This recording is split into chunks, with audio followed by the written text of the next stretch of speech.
Convenience feels harmless. It saves time, it removes effort, it makes life feel easier. But quietly, convenience is one of the most expensive things people pay for. Not just with money, but with time, attention, health, independence, and skill. The cost doesn't show up immediately, it shows up later. Modern life is designed around convenience. Food arrives instantly. Entertainment never ends. Services remove friction from nearly every decision. Waiting has become optional, discomfort has become avoidable, and silence has become rare. At first, this feels like progress, but over time, something subtle changes. People become more comfortable and less capable, more connected and more dependent. This isn't accidental, it's structural. See, convenience is the removal of friction. It shortens processes, it reduces effort, and it simplifies decisions. On the surface, friction looks inefficient, but friction serves as a purpose. Friction slows behavior, it creates awareness, and it forces decision making. When friction disappears, behavior accelerates, often without reflection. See, convenience isn't just a feature, it's a strategy. Systems use convenience to guide behavior without resistance. Not by demanding action, but by making alternatives feel inconvenient. Over time, people don't choose convenience, they default to it. And defaults are powerful. Convenience is not free, it's packaged, priced, and sold. Every time something becomes easier, someone gains control over that ease. And whoever controls convenience controls behavior, not through rules, but through habits. How the system rewards convenience? Well, modern systems reward convenience because it increases speed, frequency, volume, and dependence. The easier something is to use, the more often it's used. The more often it's used, the more predictable behavior becomes. Predictable behavior is extremely profitable. Consider food. Convenient food saves time, it removes preparation, and it removes planning. But over time, the cost isn't just financial, it's physical. Health becomes outsourced to packaging and delivery.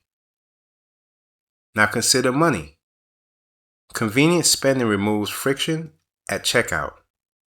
No pause, no reflection, no interruption. Impulse becomes routine. Then consider attention.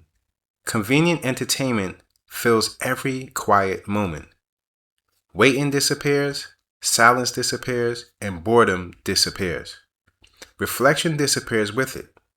Each example feels small in isolation, but systems don't operate in moments. They operate over time. See, convenience doesn't just save effort, it replaces ability. When something is always done for you, you stop learning how to do it yourself. Navigation removes sense of direction, automation removes understanding, and delivery removes planning. Skill fades quietly, and when skill fades, dependence grows. The most profitable systems are not the most efficient. They are the hardest to leave. See, convenience creates reliance, and reliance creates habit, and habit creates lock-in. Once locked in, switching feels costly, not financially, but mentally. The system becomes familiar, alternatives feel uncomfortable. The discomfort keeps people where they are. See, this is usually the point where people recognize something. They realize they've been choosing convenience more often than they noticed.